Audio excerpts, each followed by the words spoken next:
I, 25F, have a complicated family situation that recently blew up. My dad passed away last month and left me his entire estate, including a college fund he had set up for me years ago. Now my half-sister Michelle, 19F, and stepmom Deborah, 45F, are demanding I split it with Michelle since she's starting college soon. This whole situation has made me question everything about our family dynamic over the years. For context, my parents had what started as a happy marriage but fell apart when I was young. My mom was a teacher and my dad worked in finance. They met in college and married right after graduation. I was their only child and for the first few years everything seemed perfect. But when I was 5, they divorced after my mom discovered dad had been having an affair with Deborah, who worked as his administrative assistant at the time. The divorce was messy. My mom was devastated but never spoke badly about dad to me. She got primary custody while dad got weekend visits. Even through the divorce drama, dad remained very involved in my life. He never missed a weekend visit, came to every school event, and called me every night before bed. Looking back, I think he overcompensated because he felt guilty about the affair. Dad married Deborah when I was 7, just a few months after the divorce was finalized. I remember being confused and upset about having to spend weekends at their new house instead of dad's old apartment where I had my own room. Deborah tried to play happy stepmother at first, decorating a room for me and buying me toys. But there was always tension beneath the surface. Things got more complicated when Michelle was born 2 years later. Deborah's attitude toward me changed almost immediately. She became cold and distant, making snide comments about how I was spoiled by both my parents. She would say things like I expected special treatment because I was the first child or that I was manipulative for wanting one-on-one time with dad. The dynamic only got worse as we grew up. Every time dad did something special for me, buying me a car for my 16th birthday, taking me on college visits, attending my soccer tournaments, Deborah would complain that he wasn't being fair to Michelle. She seemed to view everything as a competition between us sisters. Dad had set up my college fund right after I was born, contributing to it monthly even after the divorce. It was always meant to be my education fund. Deborah knew about it from the beginning of their marriage but constantly pushed Dad to split it between Michelle and me once Michelle came along.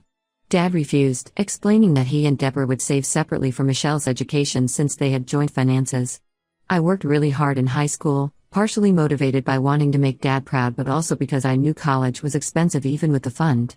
I ended up graduating as valedictorian and got a full academic scholarship to my dream school. Dad was overjoyed and told me to keep the college fund for graduate school or a future down payment on a house. Deborah's reaction to my scholarship was telling. Instead of being happy for me, she immediately started pressuring Dad to transfer the money to Michelle since I didn't need it anymore. Dad again refused, saying the fund was my safety net for the future. This caused huge fights between them that I would overhear during weekend visits. Last year, Dad was diagnosed with aggressive pancreatic cancer. He declined rapidly despite treatment. Deborah immediately started pushing him about his will, arguing that everything should be split equally between Michelle and me. She claimed it was only fair since she had given up her career to be a stay-at-home mom. Dad stood firm that he had already provided well for both Deborah and Michelle during their marriage. As Dad got sicker, Deborah tried taking control of his finances. She attempted to add her name to his accounts and even tried getting power of attorney when he was in the hospital. Thankfully, Dad's lawyer blocked these attempts.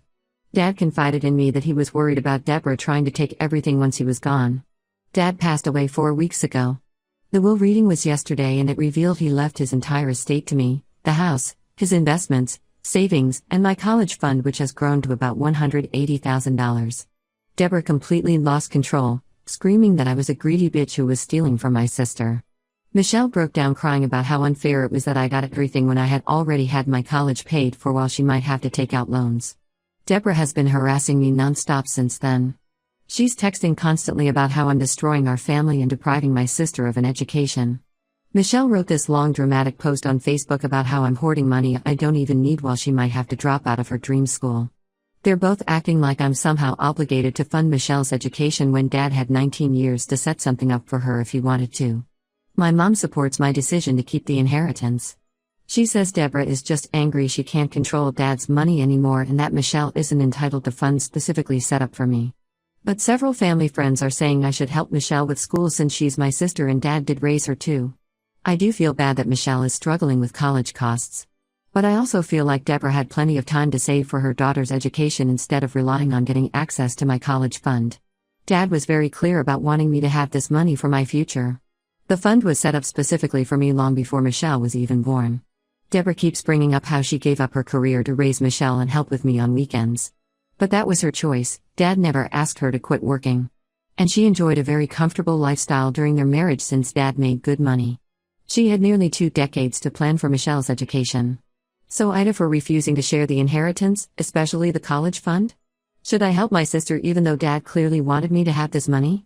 The whole situation is making me question everything about our family relationships over the years. Update 1: A lot has happened since my last post.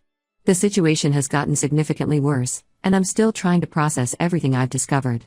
After reading the comments on my original post, I decided to try having one final conversation with Deborah and Michelle. I thought maybe if we could talk calmly, face to face, we could reach some kind of understanding. I suggested meeting at a coffee shop, thinking a public place would keep everyone civil. Deborah insisted we meet at her house instead, claiming she had important documents to show me. Against my better judgment, I agreed. I should have known something was wrong when I arrived and saw an unfamiliar car in the driveway. As soon as I walked in, Deborah introduced me to her lawyer, Mr. Anderson. She had ambushed me with a legal meeting without warning. They had papers spread out on the dining table and launched straight into pressuring me to sign a document. The agreement they presented would have split everything 50-50 between Michelle and me. Mr. Anderson kept emphasizing how this was the fair solution and how it would keep peace in the family. When I said I needed my own lawyer to review any agreements, he got very pushy. He started implying that things could get messy if I didn't cooperate, saying courts often favor minor children in inheritance disputes even though Michelle is technically an adult. That's when Deborah dropped the bomb: they're planning to contest Dad's will. Her lawyer claims Dad wasn't mentally competent when he made his final updates last year due to his cancer and pain medications. They're arguing Deborah should have been given power of attorney to make financial decisions. The lawyer even suggested I had somehow manipulated Dad into changing his will in my favor.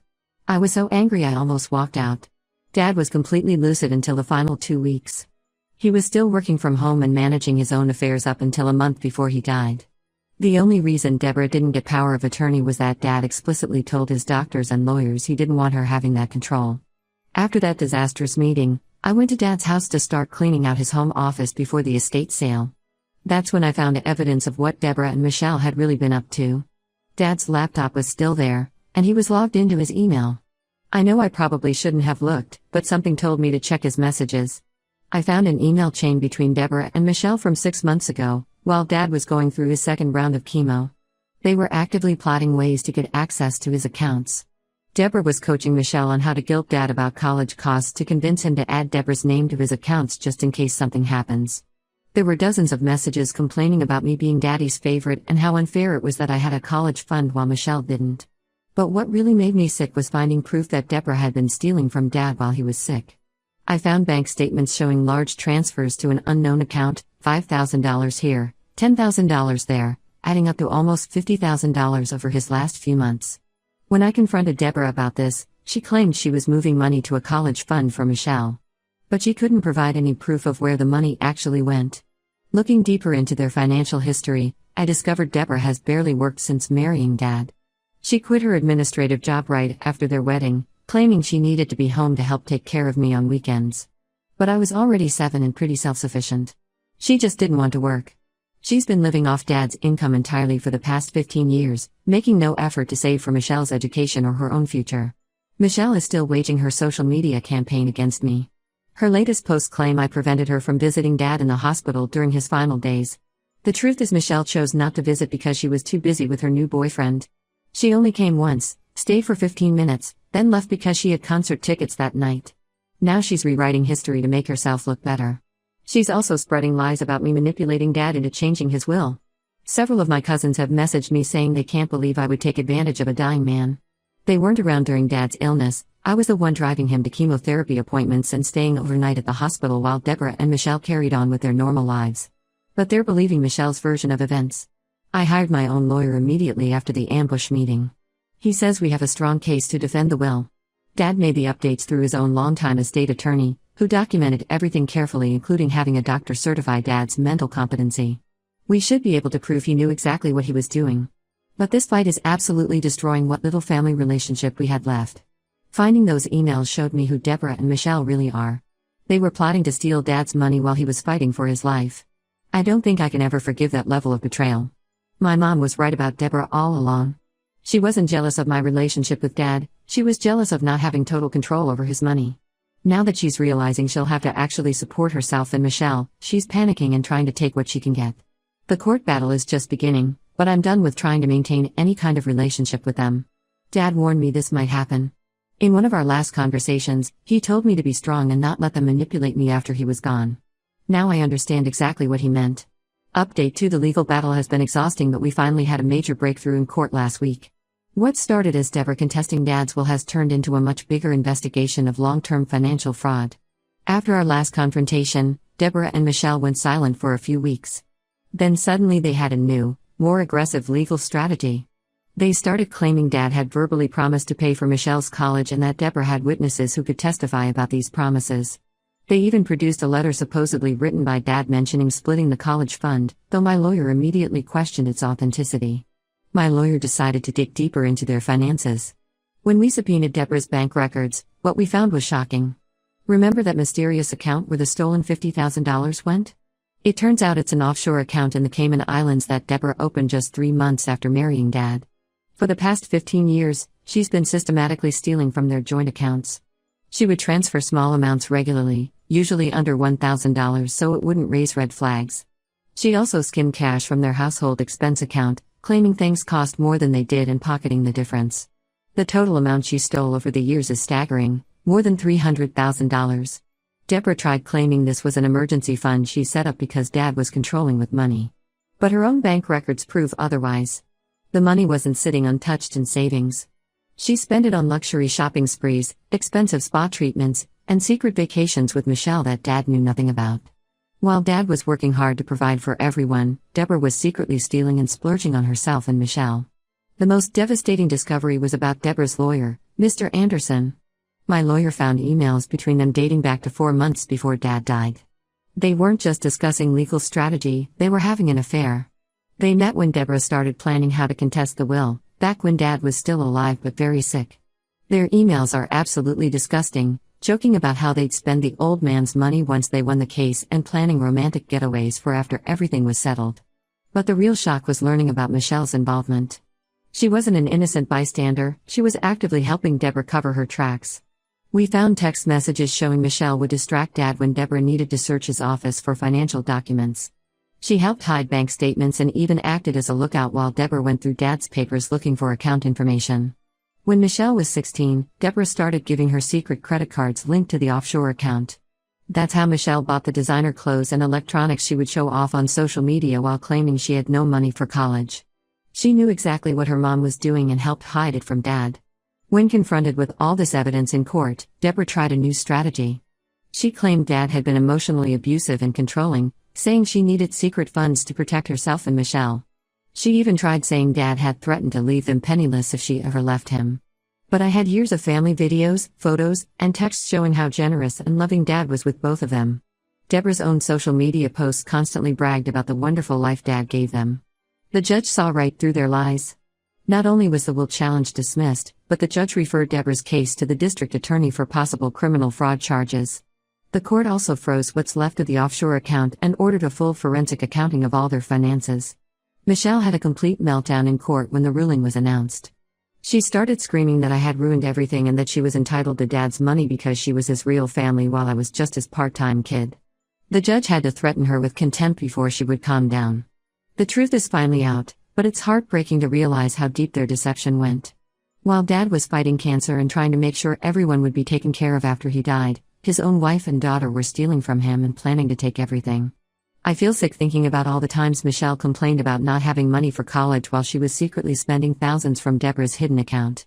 My lawyer says we might be able to recover some of the stolen money, but Deborah has already spent most of it. She's facing possible criminal charges, and her lawyer boyfriend has mysteriously disappeared now that everything's been exposed. I doubt we'll ever see a penny of what they took from Dad. I keep thinking about all those years Deborah spent manipulating situations and playing the victim while systematically stealing from our family. She wasn't just a jealous stepmom, she was a calculating thief who used her own daughter to help steal from her dying husband. I'll never forgive either of them for that. Update 3: It's been half a year since my last update, and while the legal drama is mostly settled, the aftermath continues to unfold in unexpected ways. The criminal investigation into Deborah's theft is still ongoing. The forensic accountants found even more suspicious transactions dating back to the early years of her marriage to Dad. They discovered she had a second hidden account in Switzerland that she used for high-stakes gambling. Apparently, she would take regular shopping trips to Las Vegas that were actually gambling binges using stolen money.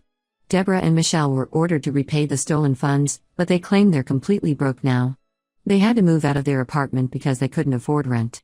They're currently living with Deborah's sister in a small 2-bedroom condo. Deborah's sister initially defended them but changed her tune after Deborah tried opening credit cards in her name. Now she's giving them a deadline to move out.